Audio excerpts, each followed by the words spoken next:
കൂട്ടുകാരെ അങ്ങനെ ലുലു മാളിലൊക്കെ പോയി തെണ്ടി തിരിഞ്ഞ് വീട്ടിൽ വന്ന് ഫുഡൊക്കെ കഴിച്ച് കുറച്ച് നേരം കയറി കിടന്ന് നല്ലപോലെ ഉറങ്ങിയൊക്കെ എഴുന്നേറ്റിട്ട് ദാണ്ടെ കൊല്ലം വന്നിട്ട് കൊല്ലം മഹോത്സവത്തിലൊന്ന് പോവാതെ എങ്ങനെയാ നമ്മളൊന്ന് തിരിച്ചു പോരുന്നേ. അങ്ങനെ ഞങ്ങൾ നേരെ ആശ്രാമ മൈതാനത്തോട്ട് വിട്ടു.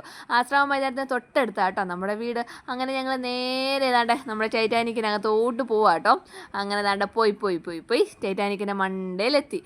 അതിൻ്റെ ഇതൊക്കെ ഉണ്ടല്ലോ, ഏതാണ്ടൊക്കെ സംഭവം ഉണ്ടല്ലോ, അതൊക്കെ പിടിച്ച് ആമ്പുക്കുട്ടൻ കറക്കുന്നുണ്ടാ വിചാരിക്കും എന്തോ വലിയ കപ്പിത്താനൊക്കെയാന്ന്. പിന്നെ അങ്ങനെ അവിടെയൊക്കെ കണ്ട് ഫോട്ടോസൊക്കെ എടുത്ത്. എന്തായാലും ഫോട്ടോസ് എടുക്കാൻ വേണ്ടി നല്ല സൂപ്പർ സ്ഥലങ്ങളായിരുന്നു അതിനകത്തുള്ളത് കേട്ടോ. നല്ല അടിപൊളി സെറ്റ്, ഒരുമാതിരി ഇപ്പം എന്താ ഒരു സിനിമയ്ക്കൊക്കെ സെറ്റിട്ട് രാജകൊട്ടാരത്തിൻ്റെ ഒക്കെ ഒരു ഫീലിങ്സ് ആയിരുന്നു. എന്തായാലും അടിപൊളി, എവിടെ നോക്കിയാലും കണ്ണാടി ഉണ്ടായതുകൊണ്ട് ക്യാമറ എങ്ങോട്ട് തിരിച്ചാലും നമ്മളെ കാണാൻ പറ്റുമായിരുന്നു.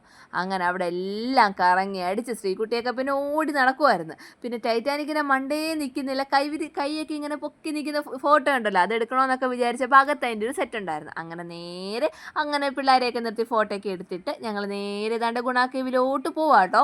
അങ്ങനെ ഗുണ കേവിനകത്ത് കയറിയപ്പോൾ ഒരുമാതിരി ഇരുട്ടൊക്കെ ബാധിച്ച് കിടപ്പുണ്ടായിരുന്നു. പിന്നെ ഇടയ്ക്കൊക്കെ ലൈറ്റ് ഉണ്ട്, ഇരിക്കാനൊക്കെ സീറ്റുണ്ട്.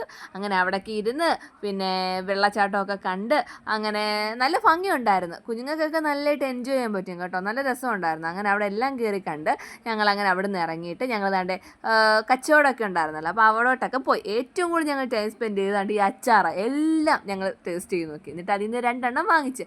പിന്നെ ഇങ്ങനെയുള്ള കുഞ്ഞുങ്ങൾക്ക് കളിക്കേണ്ട സാധനങ്ങൾ കണ്ട ആൻ്റെ അമ്പുക്കുട്ടൻ പ്രത്യേകിച്ച് ഇങ്ങനെ കറങ്ങുന്ന ഈ ഒരു കാറൊക്കെ കണ്ട വിടത്തില്ല. പിന്നെ അവൻ അതിനകത്തൊക്കെ ഒന്ന് കയറ്റി.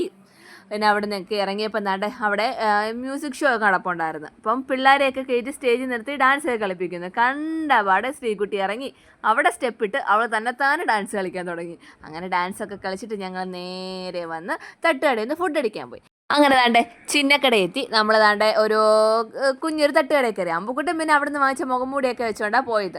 എന്തോ ഒരു പേര് ഞാനങ്ങ് മറന്നുപോയി, എന്തോ അതിനകത്തുണ്ട്, കാണാൻ പറ്റുമായിരിക്കും അല്ലേ.